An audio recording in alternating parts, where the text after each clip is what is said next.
Now, it's a bit of a marathon, yours, compared to a lot of films here. Do you want to talk us through what you're showing?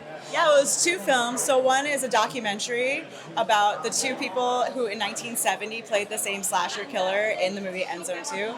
And so we follow them around to a convention because they're going to announce the remake.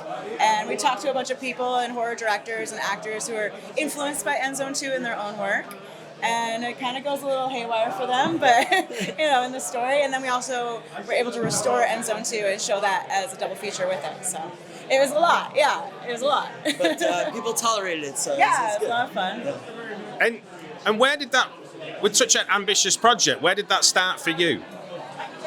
We got really interested in convention culture and just in looking at how actors who were maybe in a franchise film in the 80s but haven't really done a lot since, we thought their stories might be interesting to tell. And so we decided to look at Mikey Smash and William Mouth, the 2 guys who played Smash Mouth in End Zone 2, and kind of follow that story by going to a convention and actually filming there and traveling with them and such. So, yeah.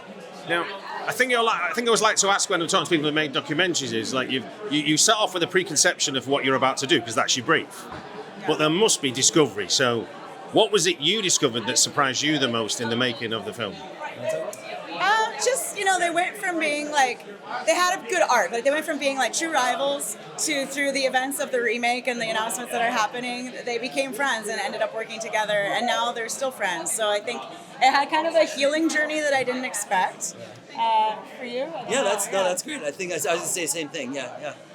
And when you're trying to make a documentary, what for you, compared to say shooting narrative fiction, what are the main differences and what is similar about making that type of movie? No control whatsoever. So we shot at a convention in North Carolina called Mad Monster Party, and we were allowed to shoot there and they welcomed us, but it was chaos, just we're in the public, we're with the people trying to get autographs and trying to grab them as they're walking by because they want to get an autograph. I'm like, I need a release sign so I can film you. And so just the lack of control, I think, and just trying to follow the action wherever it took us. And our editor, Aaron Brokus, was really instrumental in helping to kind of shape the story and craft it. Once we had the footage. Because, we sort of hand it over and say, well, where does any of this go? How do we put the puzzle together? And so he was a really instrumental part of making that happen as well. Yeah. So I was going to say one last question. What was the story you found in the edit that wasn't evident when you were shooting it, as it were?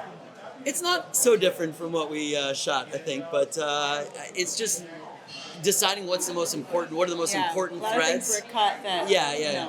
So making sure that we stay focused on what is the most important thing that we want to convey and stuff that we love, because things happen that we're excited about and that we love, but they're not necessarily, shaped within the same path. So we have to bonus features, I guess. Bonus features. Yeah.